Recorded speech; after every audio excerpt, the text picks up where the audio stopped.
today's episode, we won't start it the usual way. Why?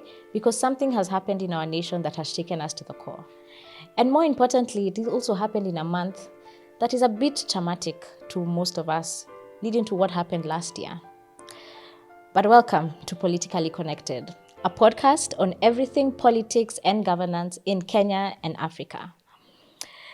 I'm your host, Diana Ngao, aka Madam Speaker, and yours truly, Kidi Mwaga, aka The Rock.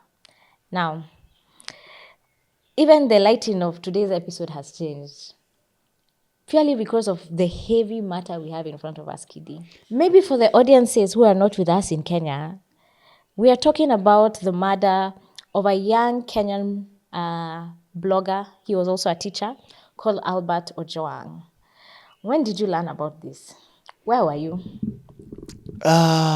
It was Monday morning when the news began to filter in that a young man who had been arrested ostensibly on cyber, what is it called? Yeah, cybercrime, like false publication. Yes. Yeah.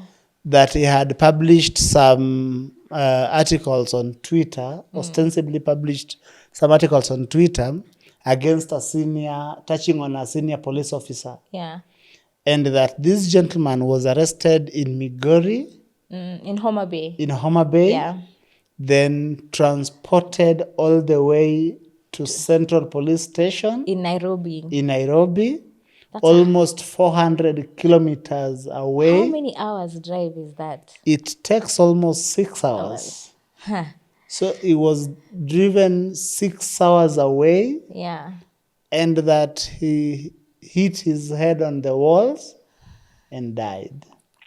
And so the first thing that came into my mind was the famous report by Jason Kaviti, then serving as chief government pathologist. Yes. When Dr. Robert Ouko was murdered. Yeah. And Jason Kaviti said that Robert Ouko shot himself in the head, broke his leg.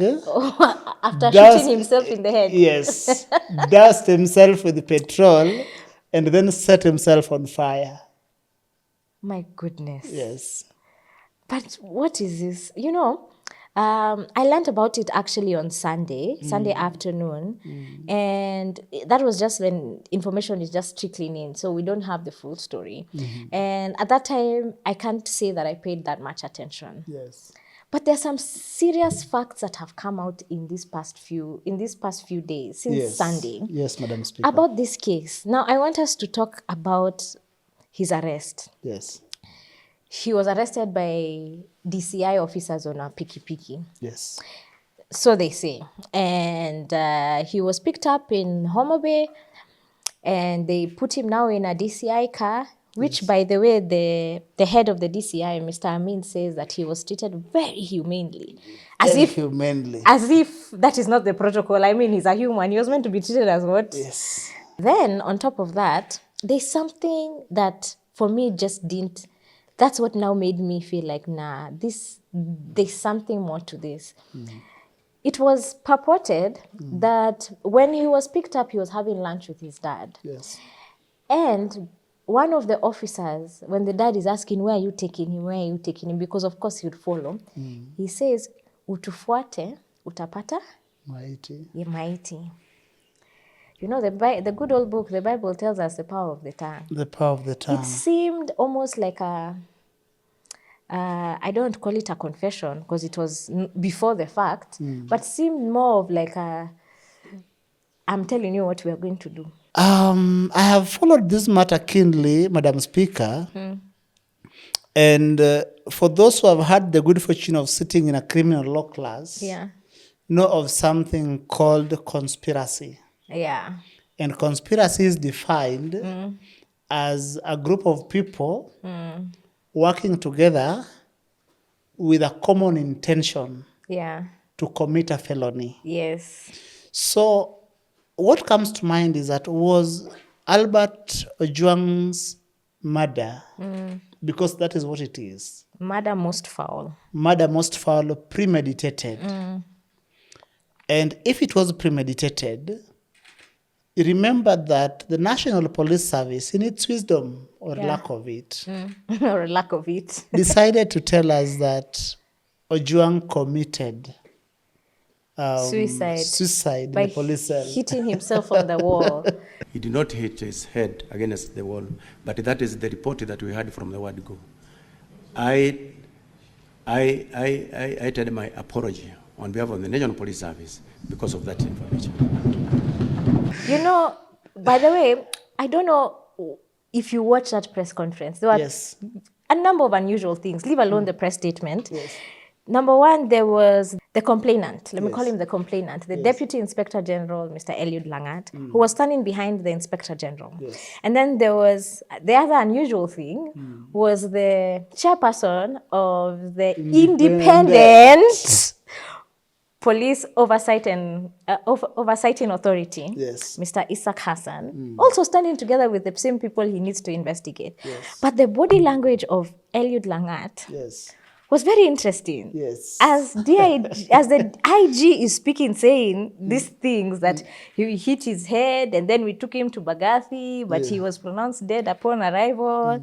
You know, you're seeing his head twisting, he's looking, I don't know. Yes. This June 2025, Albert Ojwang was arrested in Homa Bay County by DCI detectives for the offense. And at that time, if I had just landed to Kenya and I was watching that press conference, I would be like, what is going on? What is not right with our good DIG? Exactly. Yes. When this matter came to the public domain, Yeah. and our security top brass decided to speak to the nation, Yeah. it was interesting that initially we were told that certain people had been interdicted. Yes. The OCS Yes. of the Central Police Station. Yes. And a couple of more officers who were on duty around on the time in the day that he was brought to the police station. Yes. Yeah. And you look at how the matter played out in the Senate Yeah. and in the National Assembly, Yeah. and you ask yourself that could it have been true that the man who has been taken to court acted alone? Or is he the fall guy? To be honest, Because we must protect someone. the way the narrative of the national police has been just falling apart, Yes. from hitting his head to arriving in Bagathi and being pronounced dead, then Bagathi Hospital comes and says, hey, by the time they brought him, his body was cold. His body was cold. You know, meaning he had already passed on a long time ago. Yes. So the narrative has broken down so far that to me, I see it as an elite cover-up. An elite cover. And already before, leave alone this incident with the late Albert Ojwang, there's just been such eroding trust with that institution of the police. Yes. You know? Yes. I mean, down to even just a year ago during the Gen Z protest, there's been serious mistrust of the police to actually carry out their duties to protect and serve. So when I hear all these things, I'm sorry, my hands are not just openly receiving them. There's a pinch of salt saying that, could this be an elite cover-up?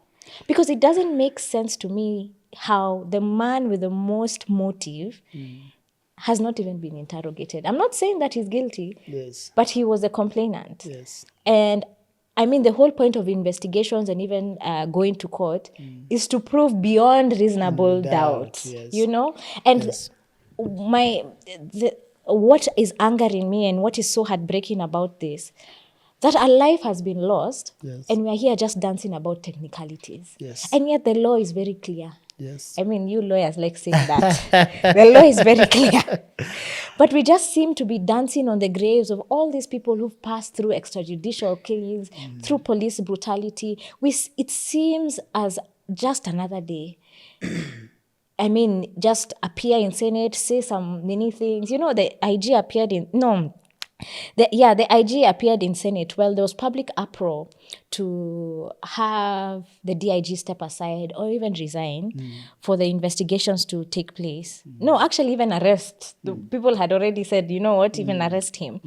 And the DIG, of course, also answered to that in Senate when he was facing the committee, and he says, for now, DIG Langati means stays put. If the DIG is going to be mentioned, then definitely he will write the statements, and I believe it's on that basis that now he can be able to step aside. Mr. Amin goes also and says, you know, our prime suspect is the OCS. Yes. And I'm like, is it me who maybe sikusoma criminal justice? Yes. Ama sisi wote hatukusoma criminal justice. Sisi ndio wajinga hapa. Yes. You know, I'm just wondering, this is a criminal case. The person with motive is the one who's also sometimes part of the people of interest. But in Kenya, we have this, what do you call it? We have this culture of when you become a person of interest, when you have broken the law, and you're a person holding power, in other parts of the world, people step down. Yes. But in Kenya, hakuna mahali tunaenda. One Tunakaa ngumu. One minister once said that I'd rather die than resign. Yeah, actually. Madam Speaker, I think we must remind the viewer Yeah. that when the DCI chief said that the prime suspect is the OCS, he was saying this before the Senate. We had expected that such a strong statement would only have come when the prime suspect had already been apprehended. Yeah. But then it is several hours later Yeah. when a different man, Yeah. Not the OCS. not the OCS, Yes. was ostensibly arrested James Mukwana. and arraigned in court in connection to this murder most foul. Yeah, but when you even look, by there also, there's another item that we have forgotten. Yes. The national pathologist Yes. refused to do the postmortem. Yes, he cited familial connection, Oh, filial connection. okay. Yes, And then we had other people do the postmortem. yes, And of course, the postmortem, not of course, but unfortunately, our doubts became true that indeed he was murdered and it wasn't self-inflicted. yes. But I'm just wondering, for a police officer, this is disciplined forces, you know, The like, disciplined force. you know, for a Yes. police officer to go so left from his mandate, Yes, one yes, police officer to go so left from his mandate, yes. it just doesn't seem, I don't know. It doesn't sit right. It doesn't sit right because It is wrong in very many angles, yeah, and it leaves a lot of Kenyans asking that can they trust the police yeah. as the custodians of their safety? You know, it's funny that you say that. Yes. We were in a training, both of us, over the weekend. Yes. And one of the trainers told us to close our eyes Yes. and imagine ourselves in a Kenya that is thriving. Yes. And asked us to write what we felt. Yes. Like, what would we be feeling? Yes. And you know, for me, the word was safety. I'd feel safe to just do the things I could do in this country. Yes. I'd feel safe to walk at night. Yes. I'd feel safe to walk into a police station and make a report. Yes. I'd feel safe, you know, that my government is not stealing from me. Yes. I'd feel safe that when I'm going to exercise my right on the streets, goons are not out here trying to kill us. Yes. I just feel like this whole scenario has just opened the underbelly, showing how insecure the country feels right now for its citizens, that is. Yes. And it, anyway, I cut you off as I was telling you. Maybe you can Yes. tell us whether, how do you, is it safety or is it mistrust? Or both? I think that a lot of Kenyans are feeling unsafe Yeah. in relation to how they relate with members of the disciplined force called the Kenya National Police Police. Service. And this stems not out of misplaced fear, but from lived sad realities Yeah. that they have to contend with. And they say figures are sacred. Yeah. IMLU Yeah. in their figures indicate what we call IMLU, says that between the time this administration came into office in 2022 Yeah. to date, Yeah. that at least 118 Kenyans 118. Uh-huh.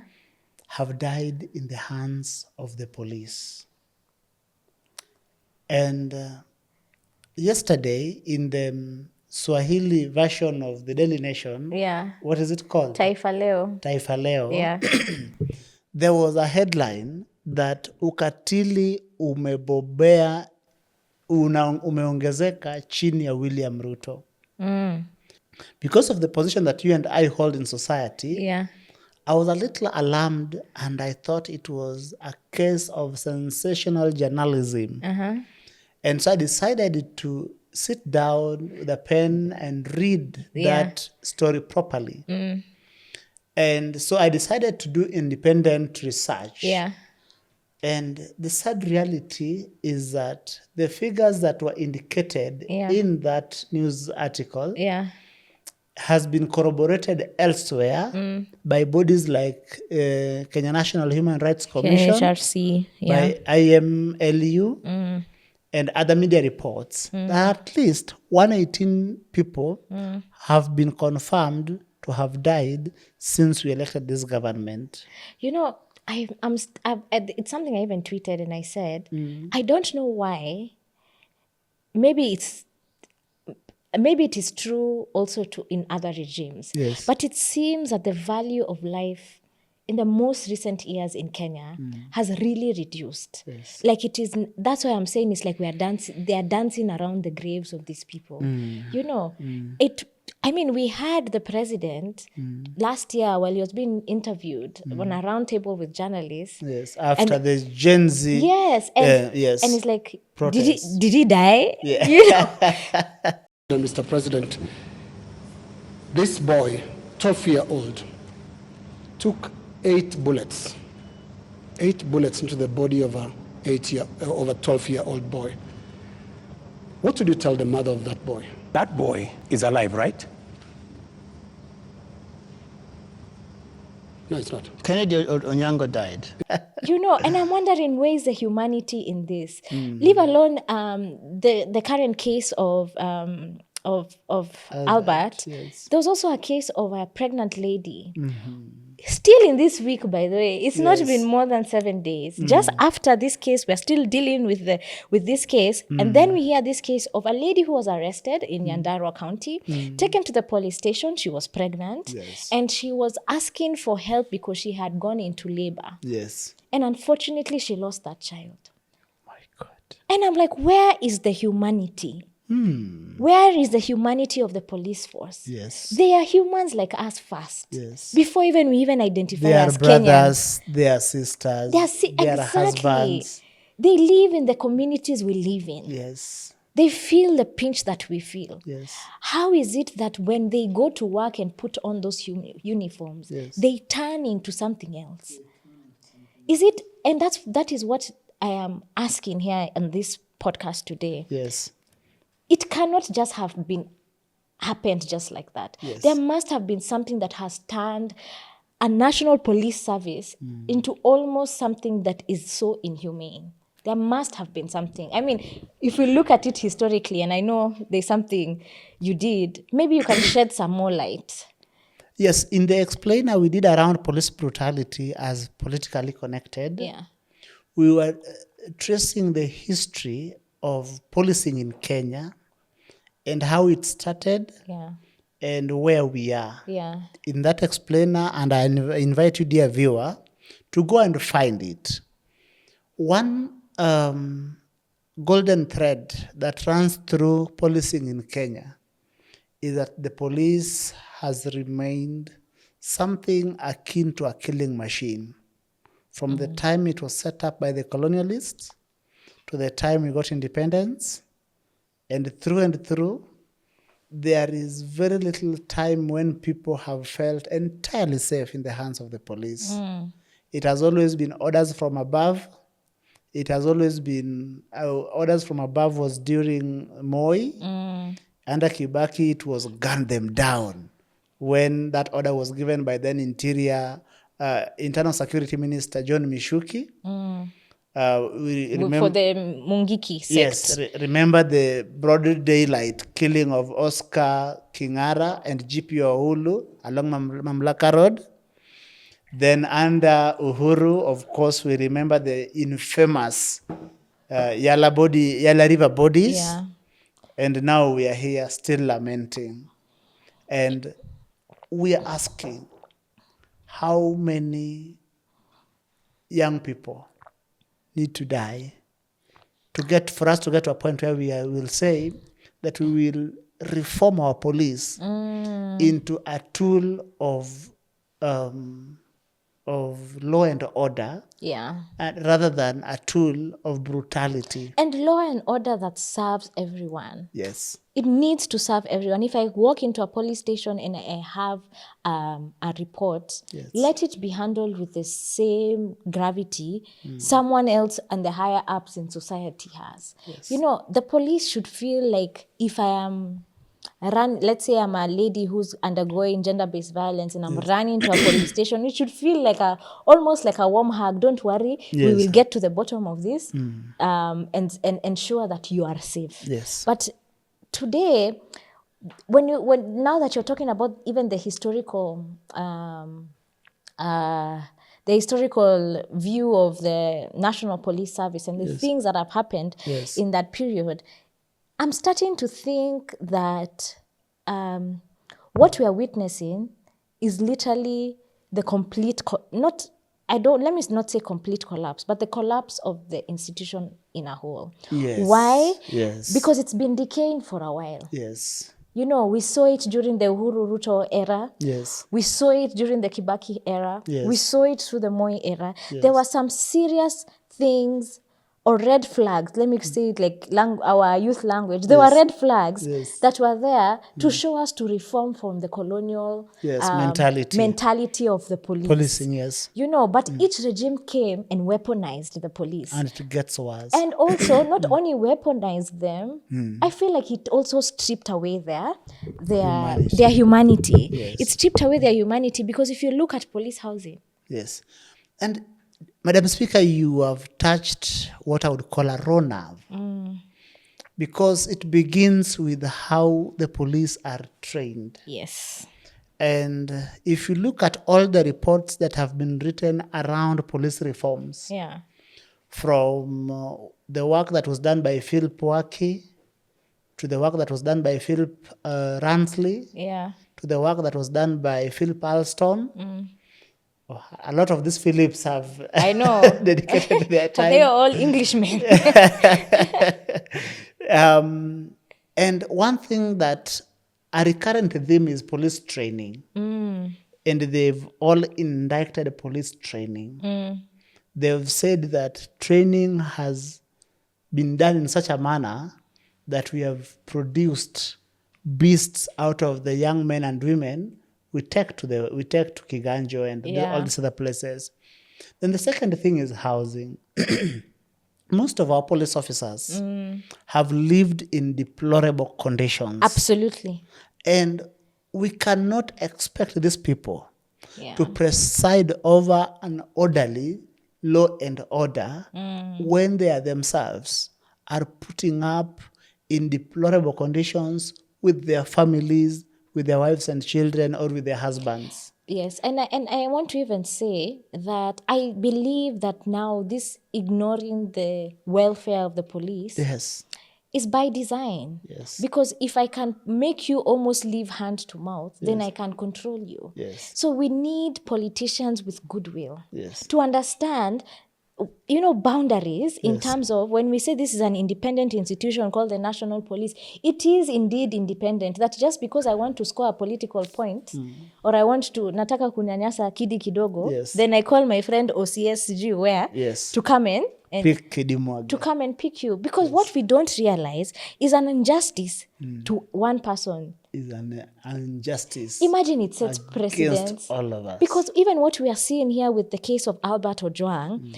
and the level of I'm still calling it an elite cover-up. Yes. In my opinion, it's an elite cover-up. And what we are seeing is that I was listening to all these, let me say, spokespeople who have spoken on behalf of the police. Yes. And I'm like, these guys must have done this before. Yes. That is a feeling I got. That they've gotten so good, but now also the public has also gotten so smart. So smart. Yes. Then I'm just looking and I just started thinking, how many people have gone like Albert? Yes. You know. And again, Madam Speaker, you have hit another raw nerve. Because how many Albert Ojwangs do we have whose stories didn't get national recognition? Whose stories did not trend on Twitter, on X, and on Facebook, and on TikTok. Yeah.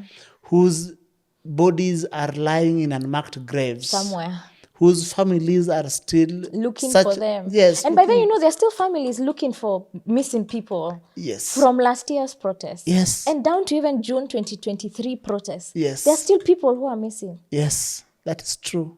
So the question is, how many much more Jwangs do we need to experience for us to say, stop? Yeah. This is not the type of country we had intended for ourselves. Yeah. When our forefathers said that we have three enemies: ujinga, umaskini, na gonjwa. No gonjwa, yes. Even as we are talking about the way the police service has been treated over time, let me call it the neglect, because it has been neglect. Regime after regime. There are some regimes come and we are going to give all this money and stuff.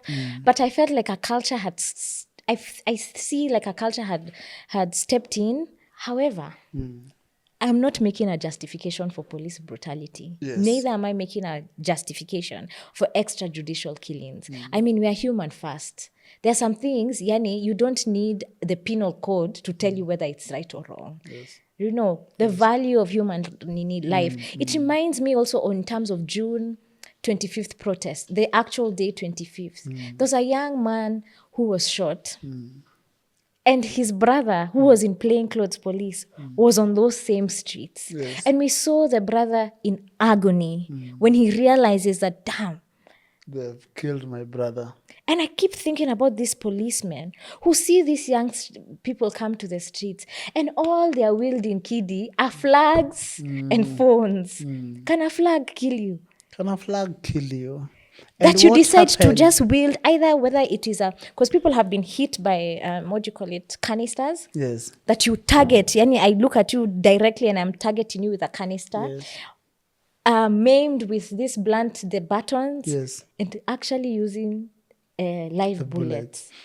Madam Speaker, that brings us to the BBC documentary. Yeah. And it is a sad piece of investigative journalism to watch. It is sad because you see how police descend on unarmed protesters. Yeah. Some of them very much on their heels, running away, posing no real threat to the members of the security law enforcement agencies. Like, you look at the shootings that took place outside Parliament, there is a young man who is shot when he is running away. So he's shot at the back. From the back. From the back, yes. And I thought that in law school we were told that the force that police are allowed to use when apprehending a criminal is minimum reasonable force that is intended at the very most to immobilize. Not to kill. And you're saying a criminal. Yes. So immobilize, the keywords here is a criminal. Yes. Minimum force to immobilize. To immobilize. Yeah. And the immobilization is calculated at apprehending, presenting to court, so that they have a fair chance For a fair hearing. to speak to their innocence or lack of it. Yeah. You're So- innocent until you're proven Yes. guilty. The presumption of when the police descend on unarmed young people, Yeah. exercising their right as envisaged in Article 37 of the Constitution, Yeah. they take away Yeah.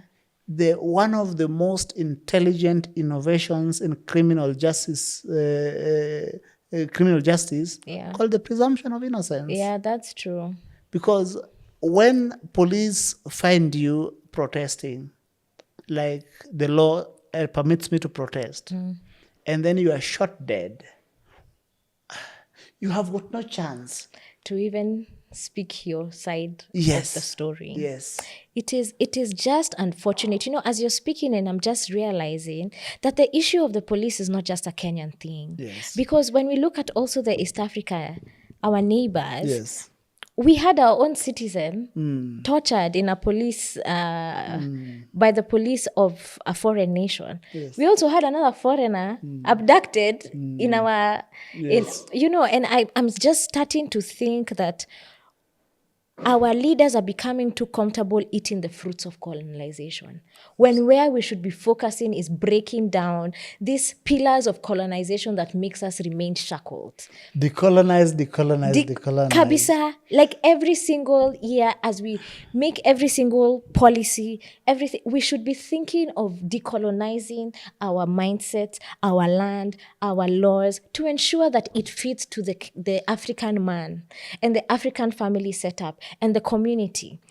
And now I'm starting to realize that with all this awakening of the African continent and the people specifically here in Kenya, we need to connect the dots, because we say politically connected. Yes. We need to realize that this problem of police brutality and extrajudicial killings is indeed politically connected. Yes. It is connected to your political right to vote. Yes. So the moment you take that in your the ballot paper in your hand, yes, you have the power to actually vote in someone who has the goodwill enough to know his boundaries or her boundaries with power. Yes. That when they do take these instruments of power and swore by the Constitution, like our president did. And I remember one thing that one of the campaign promises was that he will never use police to settle political scores. We definitely do deserve a better country. Yes. But we can't put the onus only on the leadership, because they don't have the goodwill. Yes, we must. They don't have the goodwill. As we accuse the political class, the finger must also point at ourselves. Imagine, they normally say when you point at someone, there are three. Yes, fingers pointing at you. Yes, so I feel like this is a moment, this is a time to start sharpening ourselves among each other. And when I say sharpening, I mean like sharpening our minds, collaborating with each other, speaking and discussing and asking, how do we solve this problem of police brutality? We never want to hear of the death of Baby Pendo. We never want to hear that again. We never want to hear about the Kianjoma brothers. Yes. We never want to hear about that again. Yes. We never want to hear that a lady lost her baby because of lack of medical attention in a police cell. Yes. We never want to hear that again. Yes. We never want to feel the fear when you're stopped by a policeman. Yes. We don't want to feel the fear. Yes. We want to know that our rights will be respected and the law will be followed. Yes. Now, that if I am a criminal, yes, that will apprehend me, yes, take me before a court of law, exactly, and give me a chance to speak to my innocence or lack of it. Exactly. Like we want dignity, imagine. So, Madam Speaker, dear viewer, is saying that, and she is relying on the wisdom of Caius Cassius in his conversation with Brutus in the play Julius Caesar. I was about to ask you, Sasa, who are those? When Caius Cassius says that the fault, dear Brutus, is not in our stars, but in ourselves. That the fault of police brutality in Kenya, that the fault of our young people being felled by police bullets, like Rex Masai, like Denzel Omondi, is not a problem of the political class in isolation, while yet they must take responsibility, but we must also take responsibility of the type of leadership that we elect. And that is why Madam Speaker is saying that we must now evolve across generational collaboration, where we make sure that we hold hands together and reclaim our country. Absolutely. It is about, it's a little bit too late that this is not happening. And now when I think about the police reforms, because at the end of the day, we have to ask ourselves, how do we end this? How do we end this? How do we end this? Yes. You don't want to wake up again next week, because I mean, it's been a couple of weeks of trauma. Yes. You know, Yes. we don't want to wake up again next week, or maybe even on the anniversary of June 25th, Yes. to hear someone else has gotten either hurt because of excessive force, Yes. abducted, Yes. Because he said something like what we are saying on Politically Connected. yes, or killed, Yes. you know. Yes. So I'm now moving away from, not only moving away, because both of these things can happen simultaneously. We can call for accountability of what is happening currently. We can call our leaders to hold these people accountable. I mean, from the top to the top. Whoever sanctioned the death of Albert Ojwang, Ojwang. from the top to the bottom. Yes. Sasa see bottom up, top down. All the people attached must, you know, some things you must be saying, Madam so Speaker? punitive that it never repeats. It's not repeated again. Madam Speaker, you are saying that to end the culture of impunity around the police force, Yes. that the death of Ojwang must be mtego wa panya Kabisa. unaoshika waliomo na waliosikwemo. Fu, wote. Because that is the only way it can really shock people to want better. To realize that, you know, like when Kenyans go to Saudi and stuff, and places where they have some really punitive laws where if you're caught stealing, they cut your fingers. Yeah. You know, and things like that. That's why also maybe, and by the way, not that I have researched it, this is my subjective opinion.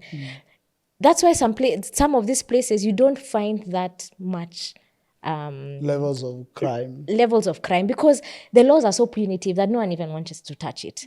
But because we have this culture, and you know, culture is not something that can easily break in the police force. Yes. Right? Yes. That you can hear orders from higher up and think you'll be protected. Yes. Look at these junior officers now being arraigned for the death of Nini. Ojwang. That the person who was arrested you're talking about, the officer Mukwana, Yes.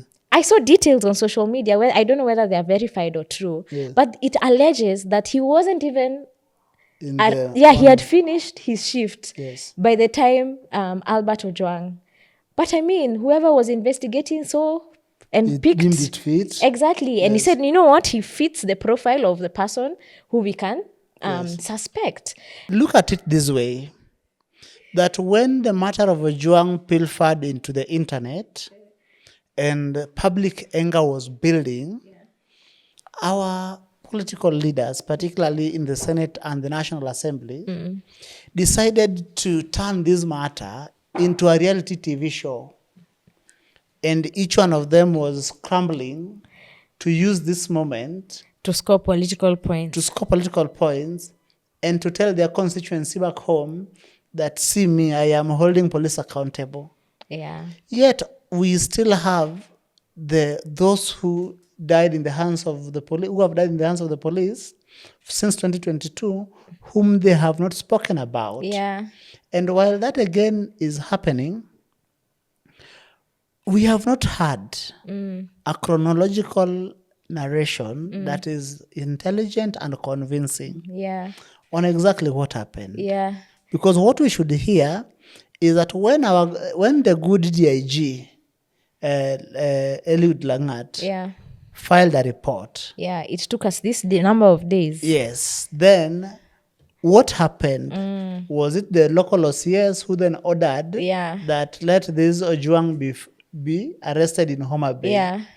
And if they had figured out he was in Homa Bay, then he was picked from Homa Bay. What did the OCS of the local police station say or do? And why? So that we want to hear that. Then when he arrived in Nairobi, where was he booked? Where did he go?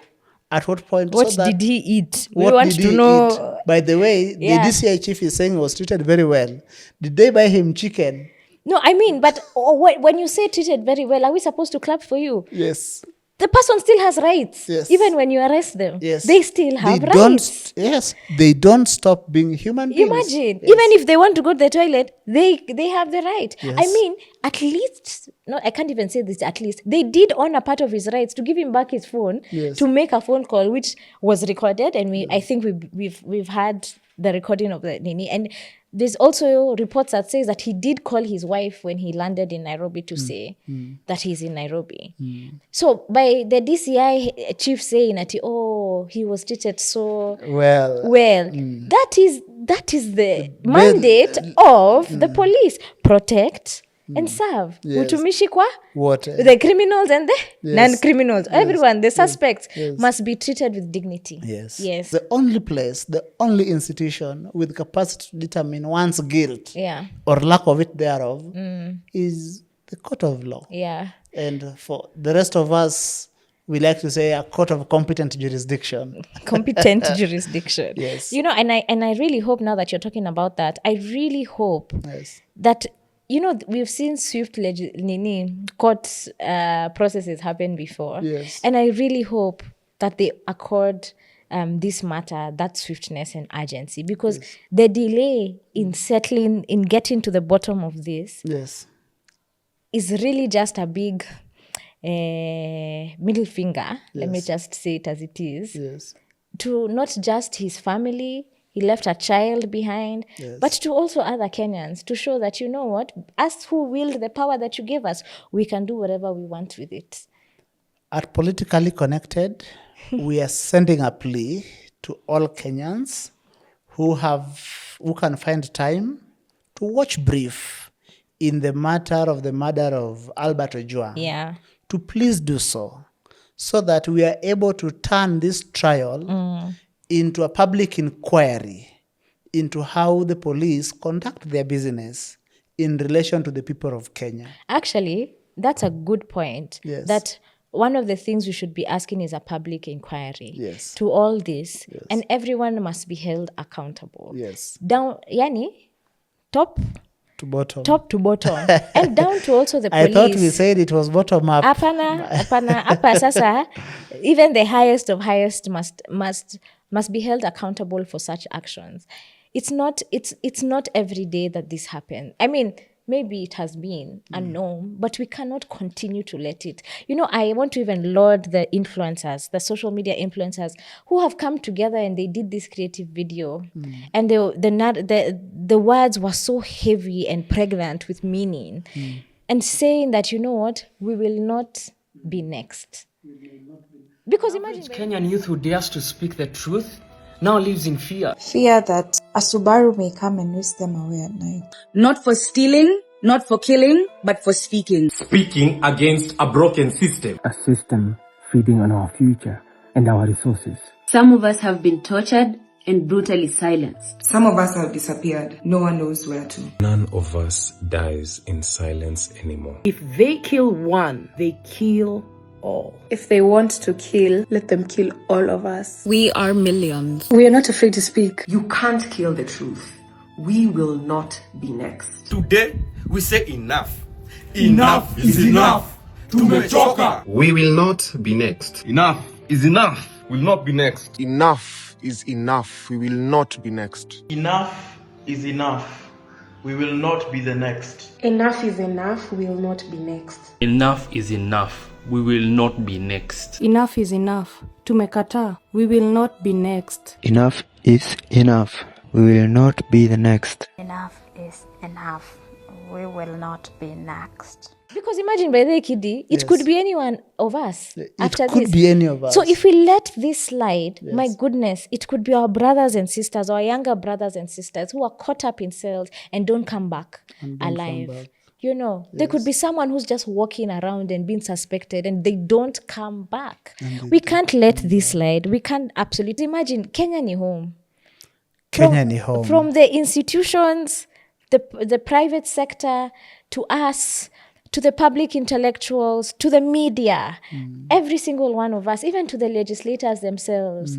Kenya ni home. Kenya ni home. And I mean, we cannot allow this to happen. But that now brings me back to where we began. Not where we began, but something that we discussed in terms of police reforms. Yes. Because as this opportunity, because this unfortunate incident can also create an opportunity for the public to pressure for some reforms, because we said we do not want to be next. Yes.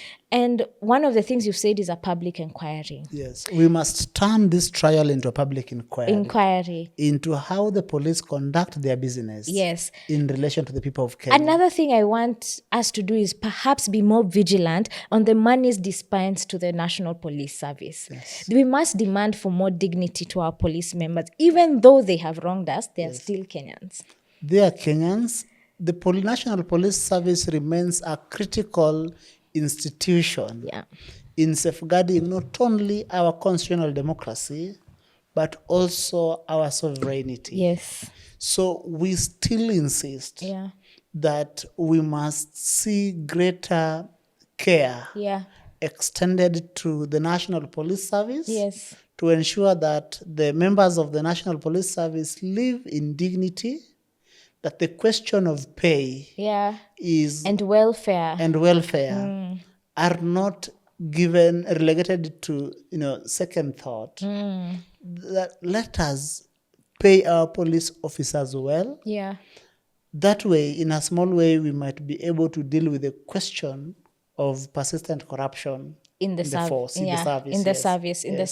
I feel like we train the police and then we take them to service, and very many traumatic things may happen in their line of service, and there's no care after that. So even they are traumatized. They are traumatized people guarding other people, and fight or flight response. And I know I could be really castigated for saying this. Yes.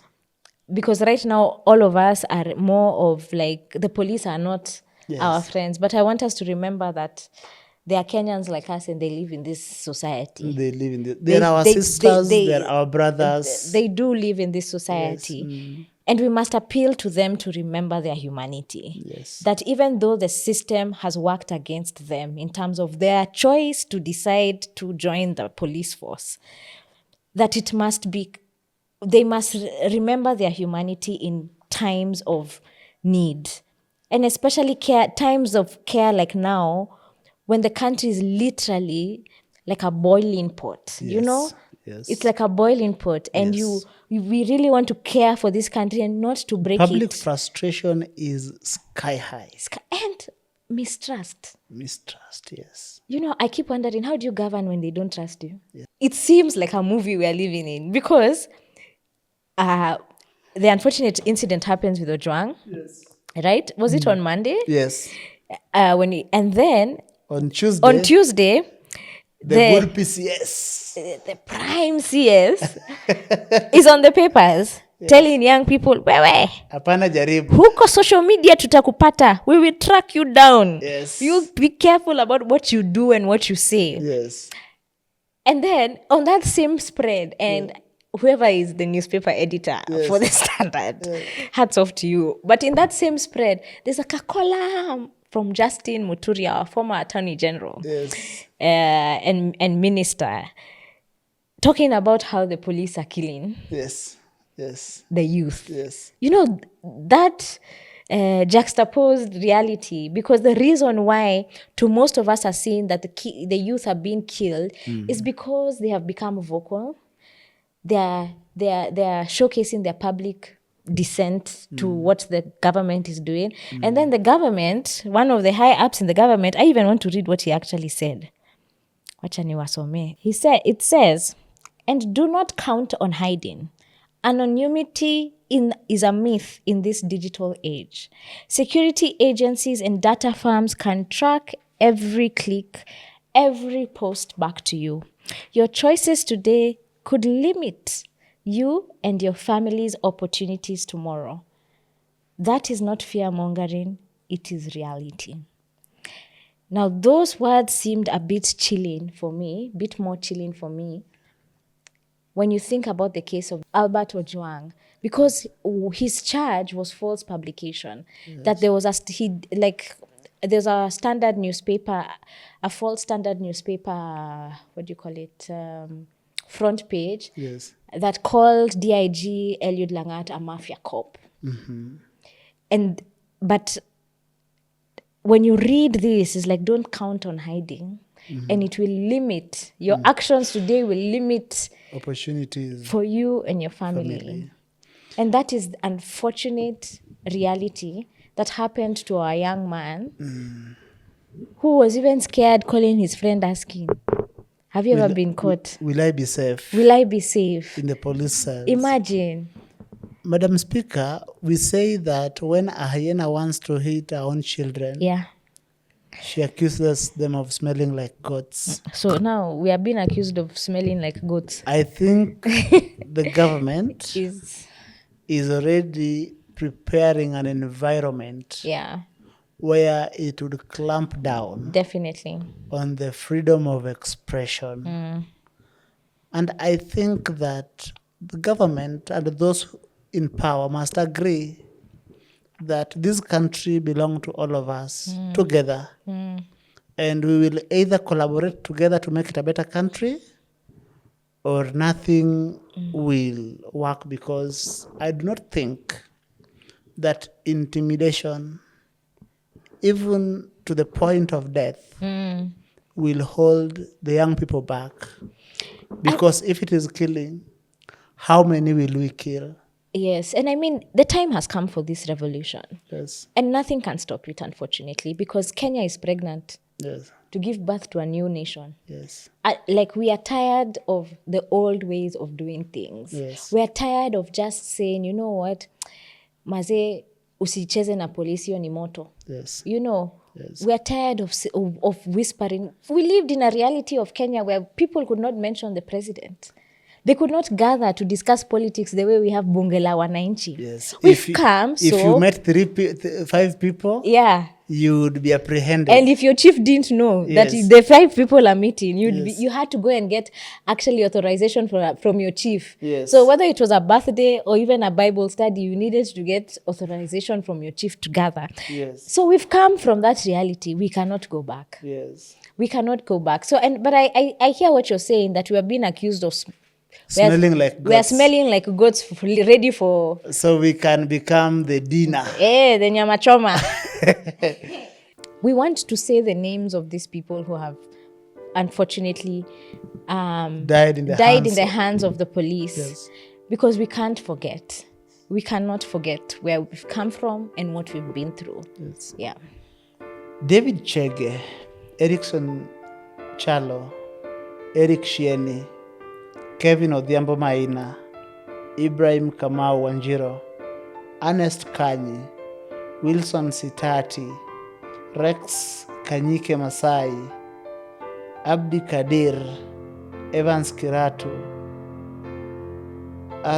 John Okoth, Douglas Kalasinga, Benjamin Mia, Peter Otieno, Brian Onyango. I am reading those names.